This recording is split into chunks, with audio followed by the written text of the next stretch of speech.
Quattro, Stratos, Delta, Impreza, elles sont toutes là, ainsi que les voitures de rallye d'aujourd'hui pour un événement unique en son genre qui s'appelle Rally Legend. Je vous propose de le découvrir avec moi. C'est parti pour la visite.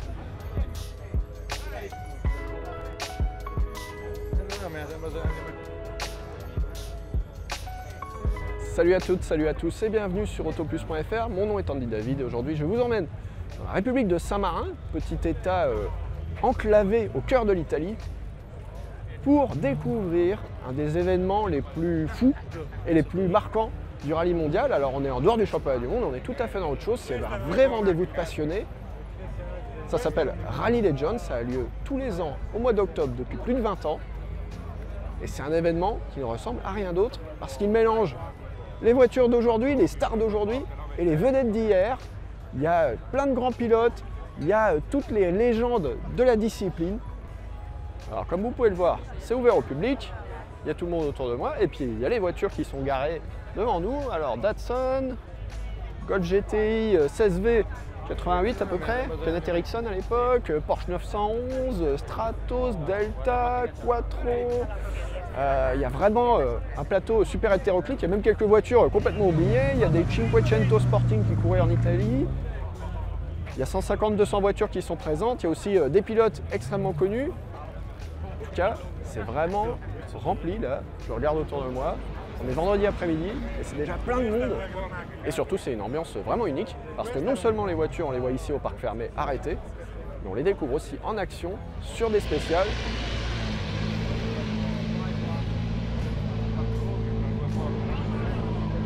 Rally Legend, c'est donc un petit peu un musée vivant de cette discipline avec une collection de voitures des années 1970 à nos jours et plusieurs épreuves chronométrées ou démonstrations. Et comme dans les musées, l'événement accueille des expositions temporaires thématiques. Un des thèmes récurrents de cette édition de Rally Legend, c'est les années en 3, puisqu'on est en 2023.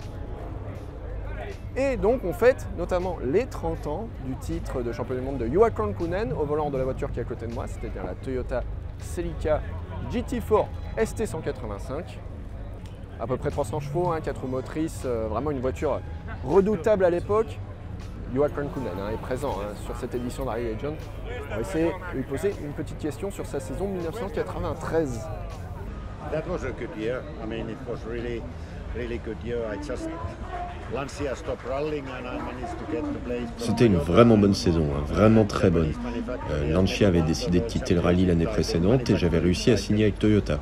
À l'époque, aucune marque japonaise n'avait réussi à remporter le titre constructeur.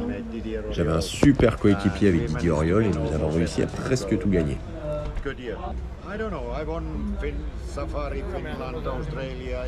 Je l'ai emporté au Safari, en Finlande, en Australie, en Grande-Bretagne, c'était toujours super. Le moment fort fut peut-être l'Australie, parce que c'est à ce rallye que nous avions réussi à offrir le titre à Toyota. Mais aussi la Catalogne, je n'ai fini ce jour-là qu'à la 3e place, mais c'était suffisant pour remporter la couronne de champion du monde, avant même la dernière manche au rack.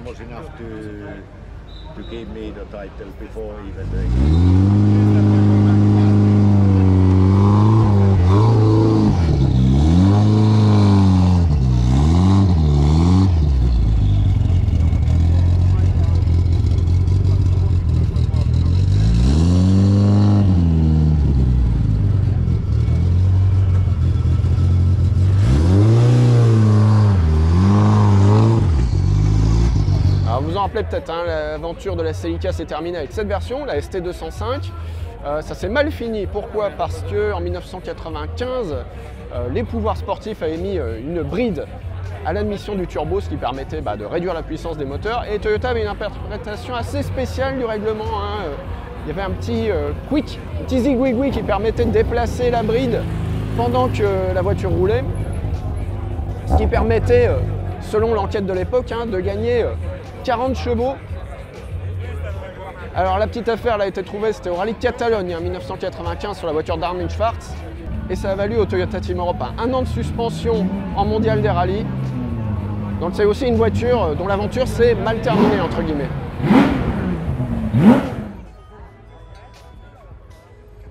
Alors pour cette édition 2023 de Rally Legend, il est beaucoup question des années en 3.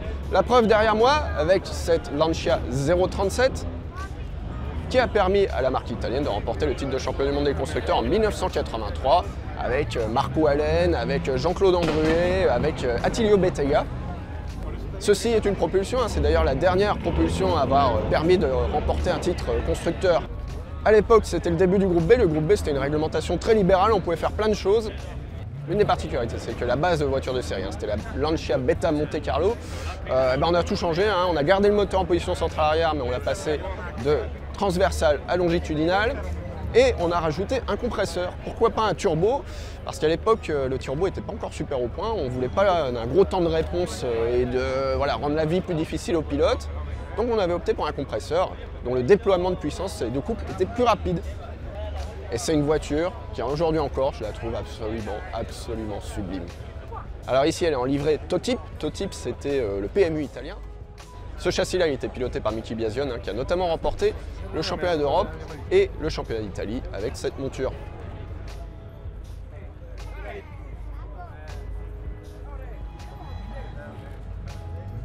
Il y a 30 ans, en 1993, débutait en championnat du monde la Ford Escort RS Cosworth qui se trouve derrière moi, qui à l'époque était pilotée par François Delecourt et Michi Biasion.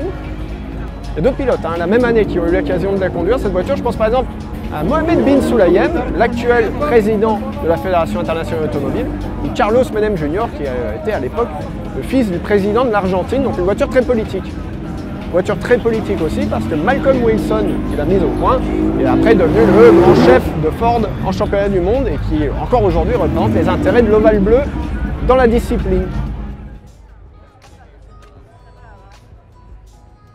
Alors derrière moi, il y a Michi Biasion, dernier champion du monde italien de rallye, qui signe les autographes. On va essayer de lui poser une petite question. Michi Biasion a 10 ans d'écart, vous avez gagné avec la Lancia 037 et avec l'Escort. Laquelle des deux était la plus amusante? Ce qui est sûr, c'est que la 037 avec ses deux roues motrices était très plaisante à conduire. La Ford m'a donné la satisfaction de remporter mon dernier rallye en mondial. Ce sont donc deux voitures très importantes pour moi, et un petit peu moins que la Delta avec laquelle j'ai été champion du monde. Michi, c'est la première fois que je viens ici. Pour vous, c'est quoi la spécificité de cet événement? Ici, on peut voir les voitures, les pilotes du passé, les voitures modernes et les pilotes d'aujourd'hui. Donc on peut un petit peu comparer, mais c'est avant tout une très grande fête du rallye.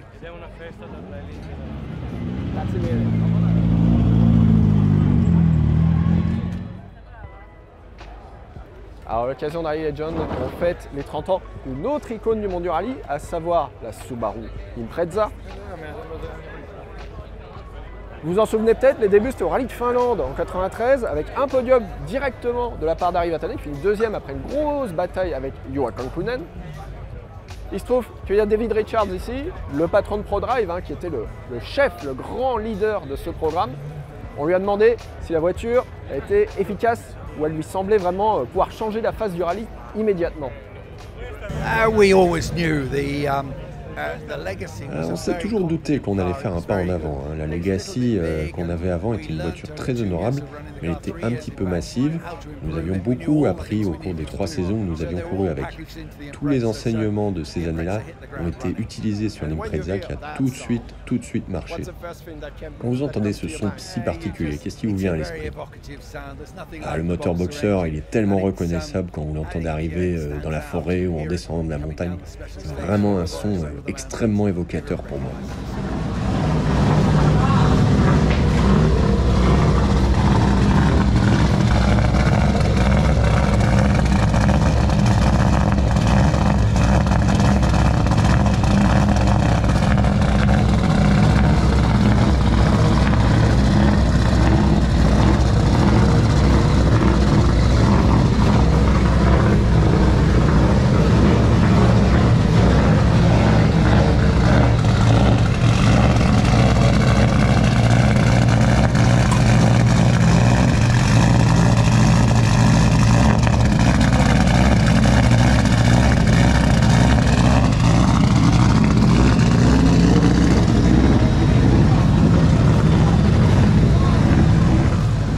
Alors évidemment, lorsqu'on pense à Subaru en championnat du monde des rallyes, on pense à l'Impreza.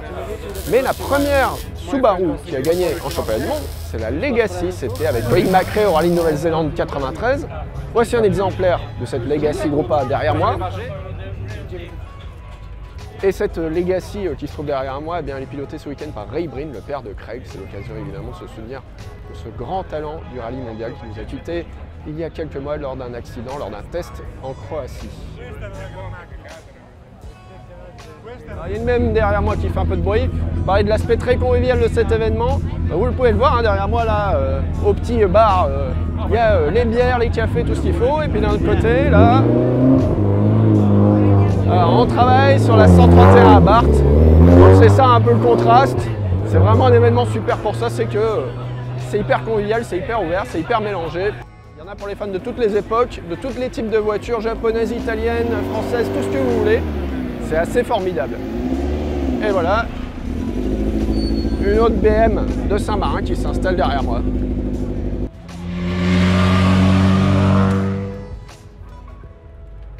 Au quartier général du rallye, on trouve vraiment de tout. Hein. Il y a même des oreillers pour faire de très beaux rêves. Je vous avoue, moi, je suis un petit peu tenté par cette veste Subaru des années 90, mais je crois qu'elle est un peu petite pour moi, malheureusement. Alors aujourd'hui, Hyundai est reconnu comme l'un des plus grands groupes automobiles mondiaux. C'est aussi reconnu comme une des grandes maisons du rallye actuel. Mais il y a 20 ans, c'était un petit peu moins évident. Hein. La marque coréenne était assez peu connue en Europe. Et pour acquérir de la notoriété, eh bien, il s'était engagé en championnat du monde des rallyes avec cette Accent WRC. C'était encore petit budget à l'époque, la voiture a un peu souffert de manque de développement, même si elle avait des pilotes de la trempe d'Eister McRae, d'Iwakan Kunen, Kenneth Eriksson. Et le meilleur résultat de cette voiture en championnat du monde, ça a été 2 quatrièmes places en 2000 et en 2001 de la part de Kenneth Eriksson et d'Eister McRae. Et ce qui est chouette, c'est que Hyundai donc, revient ici à Rally Legend, aussi avec Daniel Sordo au volant de l'actuel i20 WRC.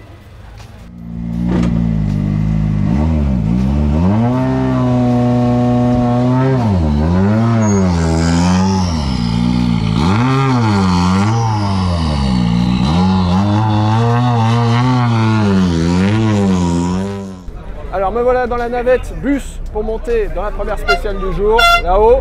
Et évidemment derrière on a sorti les cordes de brume. En tout cas il y a une grosse ambiance et il y a plein de monde sur ce rallye, ça fait vraiment plaisir à voir.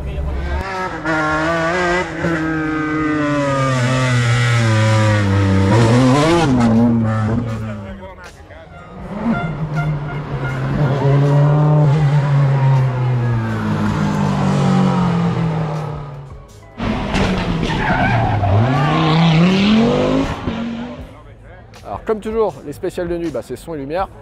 Son, le bruit des moteurs évidemment.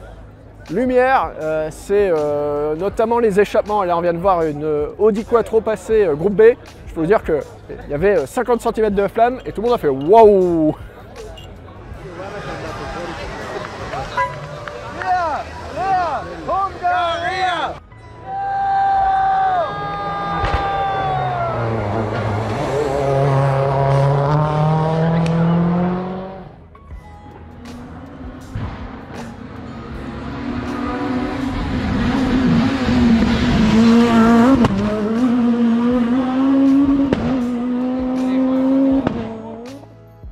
Alors je me suis posté en bord de route sur la 5e spéciale de ce rallye.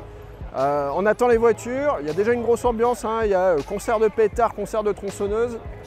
Et en tout cas les spectateurs ils sont chauds bouillants, c'est que des fous de rallye qui viennent de partout. J'entends du polonais, j'entends de l'italien, j'entends du français.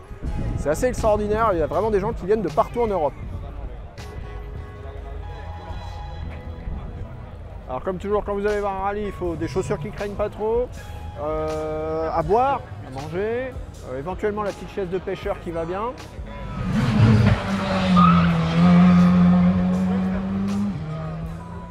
Et en général, on se fait assez vite des amis. C'est pas trop un problème, même avec la langue, c'est pas trop une barrière.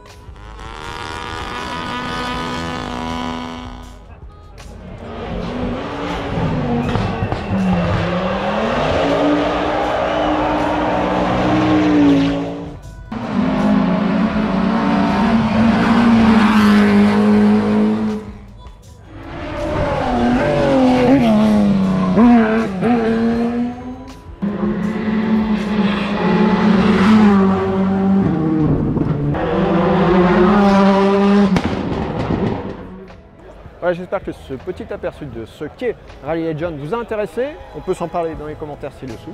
Et on se retrouve très très vite pour d'autres aventures de sport mécanique sur autoplus.fr. Ciao.